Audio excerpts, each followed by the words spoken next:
समझे कि नहीं? क्योंकि संप्रदाय और समाज बालकों से, युवानों से सौंपता है। बड़े लोग तो मात्र दिशा बताते हैं, दौड़ने वाले कौन है? युवान और बच्चे। वल्लभी सृष्टि समाज संग मिले जीवन को फल पाइए। हम जीवन का फल लेने के लिए, पल पल का आनंद लेने के लिए यहां एकत्रित हुए हैं। तो वैष्णवजनों, ये सत्संग का आनंद आपके हृदय में ऐसा समाये, ऐसा भर जाए, रस विभोर कर दे आपको कि जीवन भर जहां आपकी झपकी लगी रही कि आपको सत्संग मिला नहीं, किसी बार की पराधीनता आपको नड़ेगी नहीं। ये सत्संग ऐसा आपके हृदय में स्थिर हो जाएगा।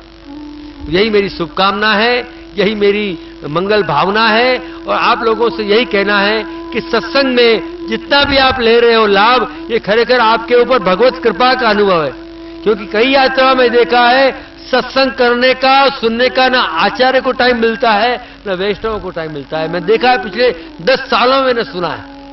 क्यों ऐसा होता होगा वो तो वो जाने, लेकिन हमारे और आपके तो इतनी वल्लभ की, यमुना जी की, गिरिराज जी की कृपा बरस रही है कि सत्संग करते हैं और पोषण भी ले रहे हैं। ऐसा आनंद तो श्री वल्लभ कृपा के बिना संभव नहीं है। तो ये आनंद आपके हृदय में, आपके रोम रोम में, मनो मस्तिष्क में, जीवन में, परिवार में छा जाए, और नित्य आप सत्संग का स्मरण करते ही सत्संगमय बन जाओ, इस शुभकामना देते हुए यहां मैं विराम लेता हूं। रीत की बात समझा रहा हूं मैं। तो जो मंत्र हमें गुरु के द्वारा प्राप्त हुआ है, ये अलग बात है कि हम सेवा में रहे आए, मंगलाचरण तक सेवा में प्रयोजित हो चुके, पाठ जप करने का समय नहीं मिला, ये अलग बात है। लेकिन कुछ भी न करें और सेवा भी न करें और जप पाठ भी न करें तो ना इधर के रहे ना उधर के। इसलिए मंत्र के चक्कर में पड़ने में, देखिए आप वृत्रासुर के प्रसंग में देखिए, एक मंत्र के उच्चारण में, नाम में, अक्षर में, शब्द में, छंद में, उदात्त, अनुदात्त, स्वरित, 3 प्रकार के स्वर है। उस स्वर में भी यदि लय में भी फर्क पड़ गया तो देवता रूठ जाता है। मंत्र शास्त्र बहुत कठिन है। मैं आपको डराया, धमकाया, घबराने की बात नहीं कह रहा हूं, समझने की बात कह रहा हूं। अपने यहां तो नाचत घास में गोपाल गा दिया भोले भाले भक्त ने, तो भगवान ने खुद ने उसको घास में नाच के दिखा दिया। क्योंकि चित्त में, भक्त के मन में तो रास छिपा हुआ है, लेकिन भूल से वो घास बोल रहा है। आजकल तो कितनी माला करी, कितने जप किए, कोड़ी लाओ, लाइन करो, लिखो, करकट लाओ, ये गिनती हमारे मार्ग में पहले थी नहीं। इतने पाठ करो, इतने, कौन गिनती करता है? ये गिनती कहां काम आएगी? जहां सर्वदा सर्वभावे न भजनियो वृजाधिप कह दिया और वदद्वीर्यो सततम कह दिया, तो ये आपके ये 5,000, 11,000, लाख, 2 लाख नाम किस काम के? बताइए। हमारे वहां तो भगवत स्वरूप का, श्री आचार्य स्वरूप का हमारे मन में बना रहे, हमारे जीवन में बना रहे, चिंता और प्रेम के साथ, इसका महत्व है। मैं मंत्र में फोकस क्यों कर रहा हूं कि जाने अनजाने में देश प्रदेश के हमारे वैष्णव कोई भी आ जाए कि मुझे मंत्र जपाओ ने, मुझे मंत्र बताओ ने, मुझे बहुत तकलीफ होती है, मेरे घर में शांति नहीं है, मेरे दिमाग में शांति नहीं है, धंधा में बरकत नहीं है, नींद हराम हो गई है, घर में ग्रह क्लेश बढ़ गया है, कोई न कोई मंत्र बताओ कि लक्ष्मी रिझ जाए। जहां ब्राह्मण, जहां गुरु, जहां शास्त्री, तिलक वाला, उपरने वाला मिला नहीं कि भक्त दौड़े हमें बताओ। ये देखने में आता है, बताओ बताओ बाबूजी, बाबूजी कहीं तो बताओ, भागते भूत की लंगोटी भी ले लो, ये हाल है। बताओ बताओ महाराज, बताओ कुछ। तो हम तो एक ही बात जानते हैं, एक वरे गोपी जन वल्लभ नहीं स्वामी बीजो। मात्र श्री महाप्रभु जी के और निकुंज नायक के चरणों का आश्रय, वही हमारी संबल है। तो मंत्र का परिज्ञान नहीं है। क्यों कह रहे हैं महाप्रभु जी कि मंत्र का परिज्ञान? कोई दवा, कोई भी दवाई, मेडिसिन, आप डॉक्टर की सलाह के बिना, मार्गदर्शन के बिना, अपनी मर्जी से यदि खाते गए तो कोई न कहीं जाके रिएक्शन आएगा, उपद्रव होगा, तो फिर डॉक्टर के पास भागना पड़ेगा। जिस प्रकार मेडिकल साइंस में दवाई का कितना महत्व बढ़ जाता है, वही दवाई व्यक्ति को ठीक करती है, वही दवाई बिना ज्ञान के लेने से व्यक्ति बीमार भी हो सकता है। तो उतना ही महत्व अपने शास्त्र में मंत्रों का है, उतना ही अपने शास्त्र में मंत्र और राग का है। इसलिए अपने वहां प्रभु के आगे मंगला से लेकर सेन तक में नित्य और उत्सव में भी प्रभु के आगे राग अनुसार गाया जाता है। हमारे भगवती जब कीर्तन बधाई करते हैं वैष्णव कीर्तनिया लोग, तभी आचार्य की आज्ञा लेते हैं, क्योंकि कहीं अपराध न हो जाए। तो वैष्णवजनों, यहां मंत्र की बात आती है, 3 बात आप ध्यान रखो। एक तो मंत्र जो भी हो, गुरु के मुख से सुना हुआ मंत्र ही मंत्र कहलाता है। किसी ने कह दिया, किसी ने बता दिया, कहीं पढ़ लिया, कहीं बांच लिया, वो मंत्र फल अवस्था को प्राप्त नहीं होता है। दूसरी बात, जो मंत्र हमें मिला उसका जप करना, माला करना, स्मरण करना। जब गुरु के द्वारा आपको मंत्र मिला तो आप उसका उच्चार खुलेआम नहीं कर सकते, किसी को नहीं दे सकते। तो वो मंत्र जो है इसलिए कान में दिया जाता है, भले छपा हुआ मंत्र हो, लेकिन गुरु मुख से, सिद्ध पुरुष के हाथ से, मुखार विंद से जब मंत्र भक्त के कर्णेंद्र में प्रवेश करके हृदय द्वार में पहुंचता है, तो मंत्र का स्वरूप, मंत्र में छुपे हुए देवता भी साथ पधारते हैं। इसलिए हमारे वहां पुरुषोत्तम सहस्त्र नाम, सर्वोत्तम स्तोत्र इत्यादि कई ऐसे स्तोत्र हैं जो मंत्र के रूप में उसका उपयोग, उसका विनियोग, उसका पाठ होता है। विनियोग, विनियोग भक्ति योग, प्रतिबंध विनाशन। तो किसी भी वैष्णव को यह समझना आवश्यक है कि अपने गद्य मंत्र और अपने अष्टाक्षर मंत्र इतने बलवान हैं, इतने सामर्थ्यवान हैं, इतने प्रकट हैं कि हम जैसे अप्रकट लोगों को भी प्रकट कर सकते हैं।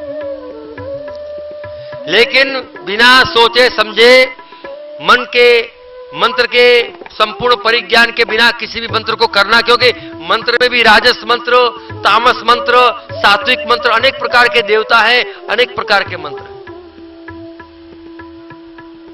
इसलिए मंत्र के चक्कर में पढ़ने में थोड़ा जोखिम भी है, क्योंकि संकल्प भी करना पड़ता है, अनुष्ठान भी करना पड़ता है।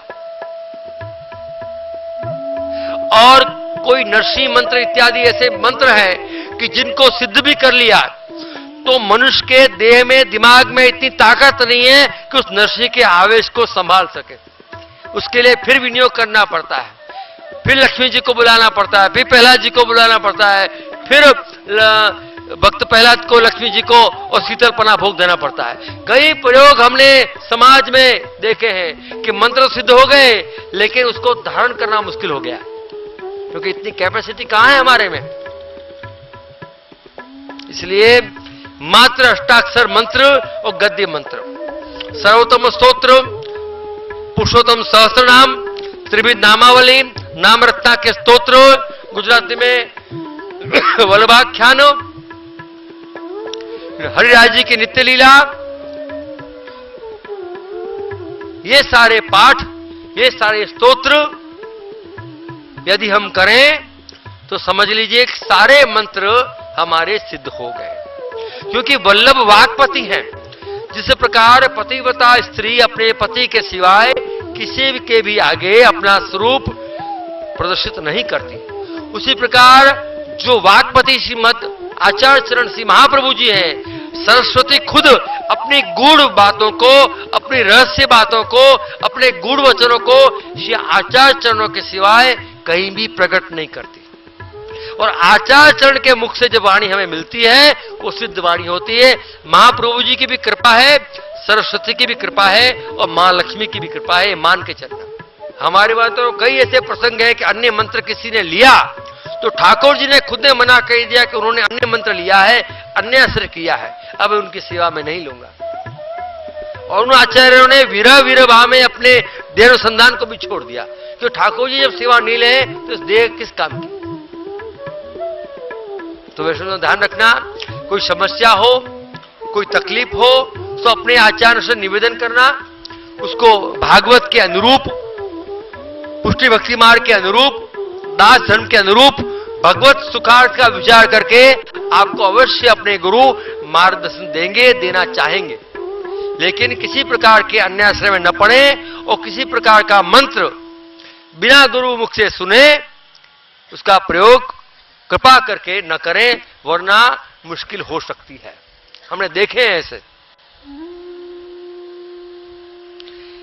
आगे व्रतादिक नो योग न हुआ थी, कौन से व्रत कब करना, हमारे निबंध में आता है। महाप्रभु जी कहते हैं कि धृतराष्ट्र की धर्मपत्नी गांधारी को 100 पुत्र उनके नष्ट हो गए। क्यों हो गए? कि उन्होंने 10वीं की वेद्य वाली एकादशी करी। कर्म मार्ग की बड़ा कठिन है। अगर एकादशी करती है तो एकादशी, वैष्णव एकादशी अलग आती है, समार्थ अलग आती है, प्रदोष अलग आता है शिव जी के लोगों का। तो एकादशी कौन सी करनी चाहिए? जो वैष्णव मत में मान्य हो, जो उदया तिथि लेके चलती हो। अगर देखा देखी में एकादशी करने गए और 10वीं के वेद्य वाली हो गई तो गांधारी के जो हाल हुए ये देखिए सामने है हमारे। इसलिए कर्म मार्ग भी बड़ा कठिन है। मैं आपको डरा नहीं रहा हूं, सच्चाई से आपको मैं परिचित करवा रहा हूं। इसलिए हम वैष्णवों को पुष्टि मार्ग की टिप्पणी बसानी चाहिए, ताकि हमारे वैष्णवों की, पुष्टि मार्ग की वैष्णवों की एकादशी कब आती है। हमारे वहां उत्सव भी होते हैं। जैसे उत्तरा फाल्गुनी आया तो कि डोल उत्सव हुआ, पुष्य नक्षत्र आया तो कि रथ यात्रा हुई। तो उसी प्रकार से क्यों हमारे वहां नक्षत्र की प्रधानता है पुष्टि भक्ति मार्ग में। कई बार देखो गांव में, सिटी में धुलेटी कल हो रही है, रथ यात्रा आज हो रही है, हमारे वहां कल हो रही है। लोग ऐसा मानते हैं कि अरे ये लोग को धर्म में अलग अलग टुकड़े पड़े हुए हैं, भेद पड़े हुए हैं। ऐसा नहीं है। वेद के अंदर भी जब भी यज्ञ, होम, अग्निहोत्र, सोमयाग, वाजपेयी याग इत्यादि होते थे, पाशुपति पाशु याज्ञ, तब भी ज्योतिष में उसका मुहूर्त निकाला जाता था। कौन से मुहूर्त में, कौन से नक्षत्र में यज्ञ करना, वही नक्षत्र की प्रधानता देख के ही यज्ञ होते थे। तो इसीलिए हमारे पुष्टि भक्ति मार्ग में रसात्मक निकुंज का भाव है, नक्षत्र को देखना, राशि भी नहीं, क्योंकि भारतीय ज्योतिष में नक्षत्र की प्रधानता रही है, राशि तो बाद में आई। हमारे कुंडली मिलान होता है, वर वधु का मिलान होता है तो नक्षत्र देखते हैं। 27 नक्षत्रों में से कौन सा नक्षत्र ब्राह्मण गण वाला है, राक्षस वाला है, मनुष्य वाला है, कौन सी नाड़ी है? क्यों कि नक्षत्र की प्रधानता हमारे वैदिक संस्कृति में आज भी विद्यमान है।